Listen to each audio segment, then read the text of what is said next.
బాగున్నారా? నేను మీ సేవి హర్ప్రీజన్‌కి స్వాగతం. మీ అందరికి నమస్కారం.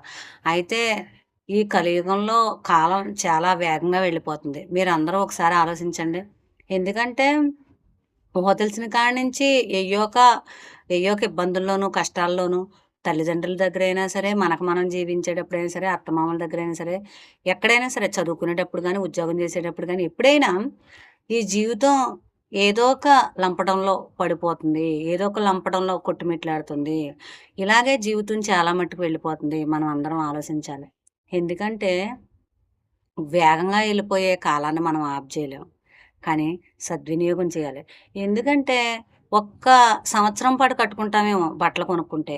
బాగా నచ్చినయితే ఎలిసిపోయినా కూడా మళ్ళీ మళ్ళీ కట్టుకుంటాం. ఆ! ఇష్టమైన ఫేవరెట్ కలర్ అయితే. కానీ మన సెలక్షన్ ఎలా ఉంటుంది?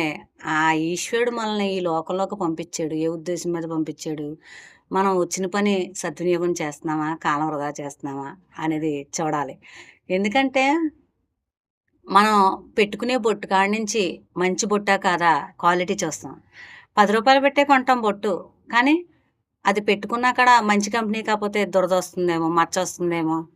ప్రతి వస్తువులో చాలా వస్తువుల్లో క్వాలిటీ చూస్తాం కదా! నిజమేనా? మీకు అవుననిపించిందా? ప్రతి చిన్న చిన్న విషయాలకు కూడా మనం క్వాలిటీ ఎంచుకుంటాం. క్వాలిటీ ఖచ్చితంగా చూస్తాం. కానీ మన ఆత్మోన్నతికి మనం అంత క్వాలిటీ టైమ్ ఇస్తున్నామా? ఈ దేహ బంధువులందరితోనూ కూడా ఎంతో కాలం స్పెండ్ చేస్తున్నాం. ఎంతో వాళ్ళకి పని చేస్తున్నాం. ఈ సమాజం కోసం లేదా కుటుంబం కోసం చేస్తున్నాం దేహ బంధువుల కోసం. అది తప్పు కాదు. ఆత్మోన్నతి కూడా చాలా ముఖ్యమైనది. అంతే అంటే ఏంటి ఆత్మోన్నతి అంటే అంతటా హరిని చూడగలగాలి. మనం కర్తవ్యంలో ఉన్నప్పటికీ కూడా కరుణాకరుడైనటువంటి ఈశ్వరుని గురించి చింతించాలి. నిజమేనా నేను చెప్పిన మేలుకొలుపు? ఇది సత్యం అనిపిస్తే హ్యాపీ ఛానెల్ లైక్ చేయండి, షేర్ చేయండి. బాయ్.